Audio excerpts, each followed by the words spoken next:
안녕하십니까, 에버랩스입니다. 자, 오늘은 또 간만에 서울 쪽에 분양건이 나와 있어갖고 그쪽으로 한번 가볼까 합니다. 어, 상당히 좀 오래 걸릴 줄 알았었는데 그래도 여기가 봉천동 쪽에서는 그래도 단지가 이제 여러 가지 뭐 재개발 사업을 하는 게 있는데 그 중에서도 상당히 빠르게 진행을 하고 있습니다. 제일 빠르죠. 그러다 보니까 서울 재건축 뭐 재개발 이런 거 이야기를 하다 보면 이 근처에서는 일단 무조건 봉천동 4-1-2 이거를 가지고 이야기를 안 할 수가 없죠. 자, 여기 같은 경우는 우리 어제 수요일엔 수다방 진행을 하다 보니까 그때 말씀을 해주시는 분들이 한번 또 계셨었는데 여기 같은 경우는 이제 평택 더 퍼스트는 그렇게 이야기할 거는 없었던 데고 사실 몬테로이는 한다고 하는데 글쎄 모르겠고요. 힐스테이트 구리도 있구나. 이런 거를 좀 더 봐야 될 것 같고 근데 송도 A16도 사실 이거 내가 직방 TV에서 촬영을 한 지가 언젠데 이제 해야 해나보다 하는 거고 둔촌을 이걸 12월에 하겠다고? 12월에 이거 힘들 것 같은데 하여튼 그래서 이거를 좀 보다 보면은 좀 재밌는 소식들을 좀 더 많이 접할 수가 있습니다. 근데 제 날짜에 할지는 몰라요. 미정이니까. 자, 요거는 이제 봉천 4-1-2 재개발입니다. 재개발. 여기 같은 경우는 보시게 되면은 뭐 세대수 말고 나와 있는 게 없기 때문에 뭐 특별한 거는 없고요. 아직 홈페이지나 이런 것도 연결이 되어 있는 것 같지는 않습니다. 아직은 없는 것 같아요. 22년도는 뭐 아직 안 만들었으니까 얘들도 뭐 크리스마스에 뭐가 좀 다 지나가고 나서 만들 것 같고 현대도 내가 알기로 몬테로이랑 여러 가지 예전에 소송도 있었고 그래서 좀 복잡한 걸로 알고는 있는데 현장 소장이 죽어나간 거지 뭐 홍보팀도 죽어나간 거고. 자, 이거는 그래서 뭐 볼 게 없으니까 이거 보면서 이야기를 좀 해야 되지 않을까 싶습니다. 자, 봉천 4-1-2 주택 재개발입니다. 재개발 이 동네 일대를 다 바꿔버린 거기 때문에 재개발인데 봉천동에서 나가는 게 한 5,400세대 정도에서 여기 나가는 것도 있고 여기 나가는 것도 있고 굉장히 많더라고요. 그래서 요렇게 해서 보면은 여기 그리고 여기도 있고 꽤 많이 있습니다. 어차피 여기 단지들이 다 좀 오래됐습니다. 굉장히 오래된 구축 빌라들이 좀 많이 있고 그래도 뭐 벽산 블루밍도 이제 생겨났고 여기 이제 뭐 관악 드림타운에서 나와 있는 것도 있고 이것도 사실 좀 오래된 걸로 알고 있는데 중간중간에 아파트들이 있지만 이런 거 여기 요렇게 해서 나와 있는 거 다 이건 그냥 일반 빌라들이거든요. 그래서 얘네들은 다 나중에 바뀌게 된다. 그리고 이제 여기 새싹 주거 환경 개선 지구에서 나와 있는 것도 있고 여기 일종 지구 단위 계획 나와 있는 것도 있고 그래서 이 근방이 다 여러 가지가 싹 다 바뀌게 되는 그런 환경에 놓여 있다라고 해서 보시면은 좀 나을 것 같네요. 상도동 여기도 마찬가지고 일종 지구 단위 계획도 마찬가지고 다 마찬가지지 뭐 사실 여기 서울에서 어지간한 아파트가 20년 안 넘은 게 어디 있겠습니까, 그죠? 그렇기 때문에 이제 다 바뀌어지는 그런 추세고 요번에 좀 다 보류되고 했던 게 이제 서울시장 바뀌고 하면서 좀 급물살을 타서 추진이 좀 빠르게 가는 것 같습니다. 그래서 어떻게 보면은 그동안 미뤄왔었던 것들이 이제 잠재되다가 이제 다 뻥뻥 튀겨 나가는 뭘 만났을 때 놓줘야지 뭐 다음에 어떻게 될 줄 알고 그죠? 자, 요번에 말씀드리는 봉천 4-1-2 여기 주택 재개발 같은 경우는 997세대 그러니까 여기가 한 5,400개 중에서 그래도 이 정도 사이즈면은 꽤 큰 단지예요. 이거 말고 1,300세대짜리가 있긴 있는데 그거는 좀 아직 멀었고. 자, 여기는 2007년도에 추진위가 승인이 되고 그 다음서부터 여러 가지 쭉 진행을 하고 해갖고 아마 요번에 11월 12월에 아마 여기 철거가 다 마무리된 걸로 알고 있습니다. 그래서 여기 24년도에 입주를 할 걸로 예상을 하는데 그렇게 되면은 한 15년 걸린 셈이에요. 다 재개발 재건축이 원래 다 그래요. 그래서 최후의 승자는 자식이에요. 자식 자녀분들. 내가 지금 여기서 15살을 더 먹어버리면 나도 환갑인데 그렇구나. 환갑이 넘어버리네. 그러니까 결국은 다 자식이 최후의 승자가 되는 게 맞긴 맞는 것 같아요. 그래서 호랑이는 죽어서 가죽을 남기고 아버지는 죽어서 아파트를 남긴다. 제가 항상 드리는 말씀이죠. 자, 여기 같은 경우는 지금 여기 구암초등학교가 있고 서울 관광고등학교가 있고 관광고등학교는 뭐야 도대체? 우리 때는 이런 게 하나 없었고 그냥 너 공고 갈래 인문계 갈래 이런 거밖에 없었는데 뭐 관광고등학교 있고 은천초등학교 있고 그리고 여기에 뭐 구암초등학교 국사봉중학교 이건 산속에 있나 보다. 공기는 진짜 좋겠다.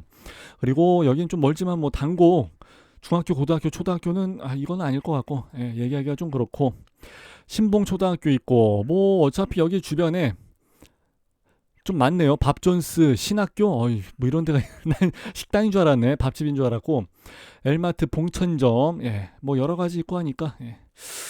학구는 그래도 이래저래 좀 여러 가지 있습니다. 여기 다 아파트 단지고, 예, 빌라 단지고 해서 일반 주거 지역이 많다 보니까 이제 그렇게 되는 거고.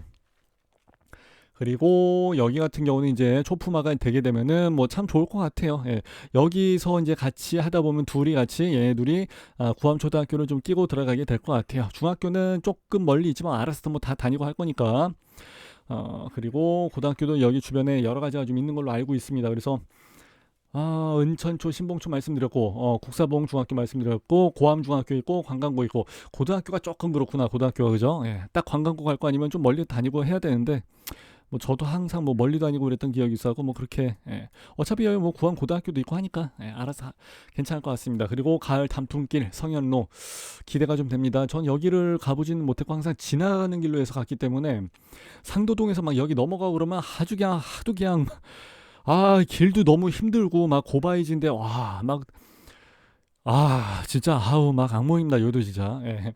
고생 많이 했던 기억이 나는데 지금 현재는 여기 마을버스 타고서 2호선 타고서 이제 봉천역까지 해서 나가야 되는데 이 거리가 여기 단지 초입에서 찍으면은 이렇게 찍을까? 예, 이렇게 찍어서 요렇게 가서 요렇게 그러면은 한 1.3km 정도 못 걸을 거리는 아닌데 아침에 걸어가기는 조금 부담스럽죠. 어차피 기다렸다가 마을버스 타나 좀 빠르게 해서 걸어가나 어차피 여기 오면 다 같이 만나게 돼 있기 때문에 마찬가지입니다. 서울대 입구도 이 정도면 뭐 1.3, 1.5 정도 나오게 될 것 같고 그리고 숭실대역 이제 반대쪽이죠. 거기까지도 해서 이제 갈 수도 있어요. 갈 수도 있긴 있는데 조금 멀어질 것 같은데 그죠? 예. 저도 여기 도로를 이 소개까지는 들어오질 않아 봤어요. 예, 소개까지 안 들어와봤고 요렇게 해서 한번 찍어야 되겠구나. 요 앞에서 술 먹고 뭐 뻗은 적은 있어도 여기까지 이 소개까지 들어와서 여기를 이렇게 넘어가는 케이스는 그렇게 많지 않지. 예. 오히려 이렇게 보면 좀 더 가깝네, 그죠? 예.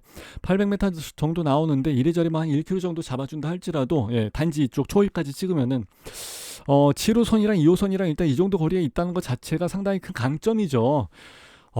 해자죠, 해자. 근데 문제는 뭐냐면은 서부선 예, 구암초교 앞에 여기죠. 구암초교 앞에 여기 정도에 해서 아니면 뭐 여기 정도 해가지고 일단 쓰게 될 것 같아요. 예, 서부선 생기게 되면은 그러면은 여기는 완전 초역세권이죠. 야, 이 정도만 해도 사실 못 걸어 다닐 그건 아닌데 날씨 좋을 때 근데 이렇게 되면 완전 초역세권이 돼버리니까 굉장히 기대할 만한 게 크죠. 근데 솔직히 말씀드리면은 지금 부동산 상황에서는 이게 지금 뭐 서부선이 없다고 가정을 할지라도 아니면 속된 말로 저기 2호선 7호선 없다고 할지라도 일단 인서울은요 무조건 다 완판입니다. 인서울은 무조건 완판이죠. 지금 서울, 경기, 광주, 뭐 인천, 뭐 부천 떠나가고 뭐 별내, 뭐 다산 이런 데도 지금 매어 터지는 마당에 인서울이면은 얘기할 것도 없죠. 근데 여기가 제가 알기로는 굉장히 저렴하게 나오는 걸로 알고 있거든요.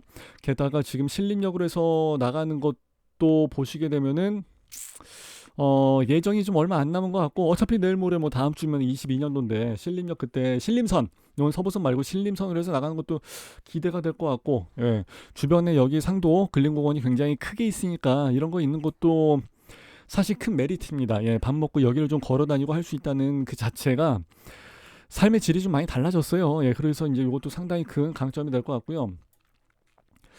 여기가 지금 어디 보자. 38짜리가 38제곱이죠. 예, 그게 이제 나오는 게 67세대, 뭐 42 타입이 65세대, 52가 뭐 32개, 58이 55개, 이제 59 타입 있죠.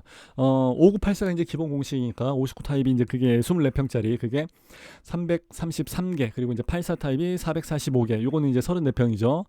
요렇게 해서 들어간다고 하는데, 근데 이제 요거는 바뀌게 될 가능성도 있습니다. 어디 자료는 5983만 나와 있는 경우도 있고 38서부터 5284 아니 5242 58까지가 없는 경우도 있긴 있어요. 그래서 이게 계속 인허가 과정에서 좀 바뀌게 되는 경우도 있고 여기서도 사실 조금 진통은 있었어요.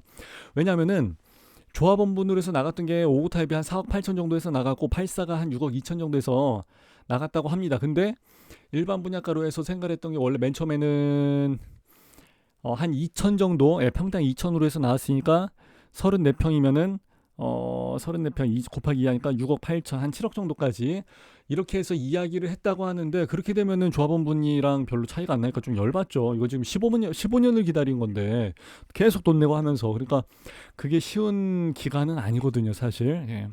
그래서 서울시내 조합원분으로 해서 들어가서 이제 지금 마무리된 거 보면 내 아는 지인도, 예, 뭐 한 2배 정도 이상 또는 뭐 3배 정도까지도 기대를 해보는 것도 있고, 저기 지하철 5호선 쪽에, 예, 중앙 쪽에, 예, 그쪽에 서울시에서 이제 가까운, 예, 중심 쪽으로 나와 있는 게 이제 그 정도가 되는 케이스도 있고 하는데, 근데 지금 2,500선이나 한 2,700 정도 선으로 해서 이야기를 할 거는 같다고 합니다. 이제 분상제 때문에 그렇게 많이는 못했는데, 많이는, 예, 높게 책정은 못했다고 하는데, 원래 처음에 2천에 나왔다가 그래서 뭐 입주자 모집 공고가 뭐 밀리고 뭐 조합원 반대로 해서 뭐 하고 좀 여러 가지 좀 얘기가 있었던 것 같아요. 근데 9억이 넘어가면 또 중대가 안 되니까, 중대 실행이 안 되기 때문에 여러 가지 옵션이 좀 있었던 것 같은데, 그래도 일단 어찌 됐든지 간에 84는 한 8억 5천에서 9억 밑에까지, 예, 그 정도까지를 일반 분양가로 해서 예상을 해 보시면은 크게 막 그렇게 빗나갈 것 같지는 않고, 예, 그리고 이제 5구 타입 같은 경우는 한 뭐 6억 5천이나 한 7억 정도 선에서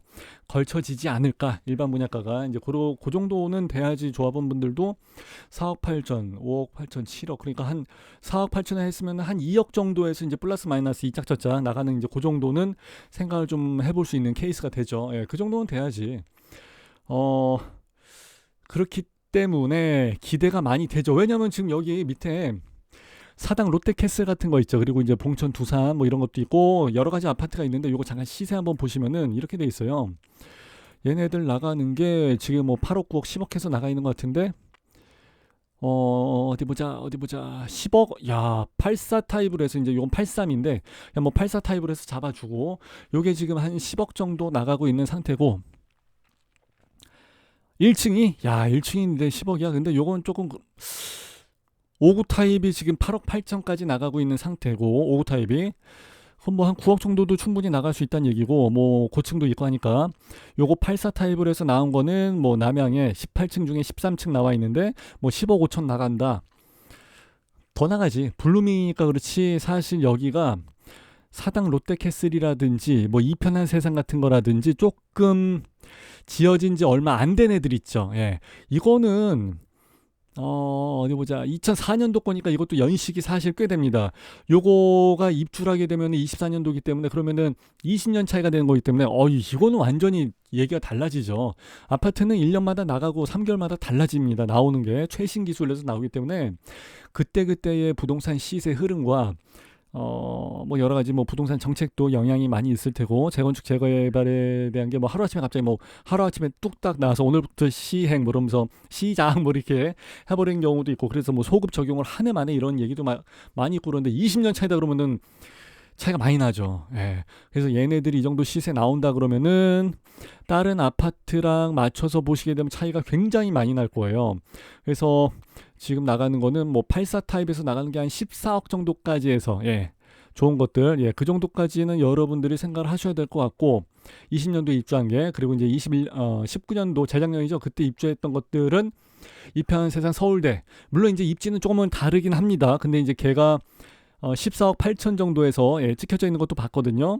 그러니까 이래저래 뭐 14, 15 정도까지는 생각해 볼 수 있고, 관악 드림이 있을 겁니다. 요런 경우는 요것도 이제 굉장히 연식이 오래됐죠. 2003년도 거니까 얘네들은 14억, 15억까지 언급하기는 좀 그렇고, 얘네들은 거의 뭐 한 11억 5천, 12억 정도까지는, 그렇지, 예, 이렇게 해서 나오는 것 같아요. 그러니까 얘네들이랑 20년 차이가 나고, 그리고 20년 19년도에 입주한 아파트가 14, 15 정도 간다 치고, 얘네들은 24년도에 입주한다 치고, 그리고 여기 구암초등학교 앞에, 예, 서부선 들어가면서 역세권이 되고, 그러면은 얘들은 24년도에는 아무리 못해도 15, 16 정도는 생각을 해야 되지 않을까. 그러면 아까 말씀드린 일반 분양가로 잡아도, 그때 뭐 한 10, 그때 뭐 한 8억 5천, 9억 정도까지, 예, 중대 실행하려면 9억 언더로까지 일단 끊어줘야 되니까, 일단 9억 계산하기 쉽게 러프하게 잡고, 그러면은 9, 2, 18, 2배까지는 아니지만 거의 그래도 꽤 많은 15억 이상 간다 치면 한 6억 정도까지도 계산을 해볼 수가 있죠. 여기서 말하는 시세는 그냥 무조건 다 그냥 평형 얘기 안 하고 하면 그냥 다 84제곱 34평 얘기하는 거예요. 다 어디 가나. 그럼 조합원분은 6, 3, 18 한 3배 정도까지 3배 가까이도 볼 수 있는 그런 게 되죠. 그래서 서울에서 일단 무조건 인서울. 잠깐만, 우리 삼촌도 여기 근처에 사시는데 봉천역에서 우리는 많이 만나 그랬었는데 이 근처인데 그것도 좀 빨리 진행을 하고 그래야 되는데 아이고야. 하여튼 재개발이나 뭐 재건축도 마찬가지고 아파트가 연식이 오래되고 그러면 여러 가지 이제 안전 문제도 나오고 수도 설비나 뭐 난방 이런 것도 좀 다 바꿔줘야 되고 그렇기 때문에 좀 빨리 됐으면 좋겠어요. 이게 집값을 자극을 해서 좀 더 많이 올리게 되는 그런 문제가 생길 수도 있지만 여기 계속 오래된 아파트에서 힘들게 사시는 분 입장은 또 달라지거든요. 돈을 많이 벌게 되는 것도 중요하고 그리고 내가 좋은 아파트에서 쾌적하게 사는 것도 중요합니다. 그래서 사실 대한민국에서 부동산을 생각하면서 자산 가치로서 생각을 안 할 수는 없죠, 솔직히. 그리고 쾌적한 생활로서 뭐 좋은 환경 이거를 또 생각을 안 할 수가 없죠. 아이들을 뭐 학군이 좋은 데서 키우고 싶어 하는 건 누구나 다 마찬가지니까. 그리고 쇼핑하기 좋은 데에서 그죠? 뭐 역세권에 출퇴근하기 편하고 그러니까 뭐 입지 좋은데 뭐 이렇게 공원도 좀 잘 돼 있고 뭐 수변공원이라든지 주변에 뭐 뒷산이나 공원 같은 게 좀 있고 이런 것들을 생각을 안 할 수가 없죠. 그래서 어떻게 보면 굉장히 좀 현대화됐다, 뭐 현명하다고 보여져요. 저는 솔직히 이 사람들이 뭐 투기를 해서 이렇게 한다는 거기보다는 좀 더 좋은 환경에서 살고자 하는 것들은 뭐 누구나 다 마찬가지 인간의 기본적인 부분이 아닌가 이제 그렇게 생각을 하는데 그동안 많이 눌려왔었던 재개발 재건축에 대한 그 진도가 요번에 조금 빨리 나가게 되는 것 같아 갖고 좀 좋은 것 같고 근데 뭐 내가 분양가를 올린 건 아니지만은 그래도 이제 조금은 그러면서 그 와중에 조금은 바뀌고 이제 재건축을 하면서도 너무 많이 올라가지 않았으면 좋겠다는 생각도 좀 들기도 하고 어차피 저도 뭐 15억은 커녕 뭐 지금 뭐 8억 5천짜리 집도 사기가 지금 당연히 8억 5천이 뭐야 8,500도 없고 지금 8억 850만 원도 통장에 없는 사람이기 때문에 뭐 그렇기도 합니다. 하여튼 어쨌든 간에 좀 추진하고자 하는 것은 좀 빠르게 잘 되고 그리고 여기 뭐 여러 가지 교통 상황이나 이런 것들 들어가고자 하는 것들은 좀 더 빨리빨리 잘 되고 했으면은 좋기는 좋겠어요. 그래서 아무래도 좀 발전된 좋은 세상에서 사는 게 좋지. 근데 그러다 보면은 시세나 이런 거가 올라가지 내려갈 수는 없잖아요. 더 좋은 아파트가 나오고 했는데 참 그런 부분도 그렇고 근데 또 인서울에서는 뭐 여기 분양 예정으로 나와 있기도 합니다만은 4당 5구역에 이제 뭐 재건축도 마찬가지고 여기 상도 프로지오 클리베뉴도 마찬가지고 여기 뭐 노량진도 마찬가지고요. 여러 가지가 있기는 있는데 그럼에도 불구하고 서울에 수많은 뭐 이런 게 있긴 있습니다만은 수요 공급에서는 아직도 멀었죠. 이거는 제가 봤을 때 영원히 이 캐파가 맞아지지는 않을 것 같아요. 밸런스 잡기는 사실 좀 어렵고 그거는 말도 안 되게 어려운 문제고 근데 그런 부분에서는 아주 기본적인 수요 공급의 원리만 생각해서는 당연히 올라갈 수밖에 없는 그런 상황이 되지 않을까 이제 저는 그렇게 생각을 하고요. 뭐 저처럼 없는 사람들은 어떻게 뭐 계속 뭐 밀려나야지 뭐 수도권으로 큰일 났지 뭐. 자, 아니면은 꼭 부모님이 잘 해서 이제 좋은 아파트 물려주시고 그랬으면 좋겠습니다. 저는 당연히 뭐 택도 없고요. 자, 이렇게 해서 일단 마무리하면 될 것 같고요. 일단 인서울이기 때문에 간만에 한번 알아봤어요. 괜찮은 데가 있다고 하니까 누가 좀 방송 좀 해달라고 해서 이제 말씀을 드렸던 거고 일단은 뭐 제가 보기에는 캘린더에 나와 있으니까 그래도 뭐 올해 아니면은 뭐 내년 초라도 해서 좀 빠르게 진행이 되지 않을까 싶고요. A16도 한다고 하니까 이것도 이제 빨리 해야 되겠다. 저도 이것도 방송해야 되고 다음번에 둔촌 올림픽 파크 이것도 나오게 되면 좀 잘 보고 있다가 방송을 진행할 수 있도록 할게요. 그리고 아무래도 중요한 것은 공고문이 나와봐야 알아요. 우리끼리 뭐 백날 얘기해봐야 소용없고 공고문이 나와봐야 이제 그때서야 정확하게 공지된 금액 분양가를 좀 확인할 수 있고 발코니 가격이랑 뭐 여러 가지 조건을 맞춰볼 수가 있죠. 그리고 몇 동 몇 호가 남아 있는지도 확인을 해야 되는데 아마 잘 없을 거예요. 여기가 조금 야매가 있다고 합디다. 뭐냐면은 조합원으로 해서 나온 건 다 30평대로 해서 빠져나갔다고 하는 얘기가 있어요. 그래서 5구 타입으로 해서 나오는 건 거의 다 20평대 그러니까 5구 타입만 나와 있다. 거의 아니면 뭐 84 타입 저층이든가 그런 얘기가 좀 있습니다. 그래서 조합원분이 30평대를 다 34평, 84 타입을 다 빼갔다라는 얘기가 있으니까 나와봐야 알죠. 그래서 일단 좀 그것도 봐야 되고 그리고 안에 평면도 보면서 마감재, VR이나 이런 것도 좀 한번 확인을 해야 되고 그래서 단지 배치도도 봐야 될 것 같고 단지 배치도는 전 사실 보기는 봤는데 뭐 쏘쏘 뭐 나쁘진 않더라고요. 그래서 또 나오게 되면은 그때 가서 다시 한번 요번에 입지적인 분석을 벗어나서 내부적인 분석을 좀 해봐야 되지 않을까 싶습니다. 그때 나오게 되면 저는 일요일 저녁 9시에 우리 스터디하는 그룹이 있으니까 에버랩스 그때 라이브로 진행을 하게 될 것 같고요. 그리고 그 전까지 뭐 궁금하신 사항 있고 그러면 여기 에버랩스 있으니까 에버랩스 밴드에다가 올려주시고 그러면은 또 다른 분들이 답변도 많이 잘해주시고 하니까 그거 좀 이용하셔도 괜찮을 것 같아요. 자, 이렇게 해서 저는 마무리하는 걸로 하고 공고문이 나왔을 때 그 주에 여러분들하고 같이 인사를 다시 한번 또 드리도록 하겠습니다. 라이브로요. 자, 이렇게 해서 저는 마무리합니다. 감사합니다. 빠이빠이.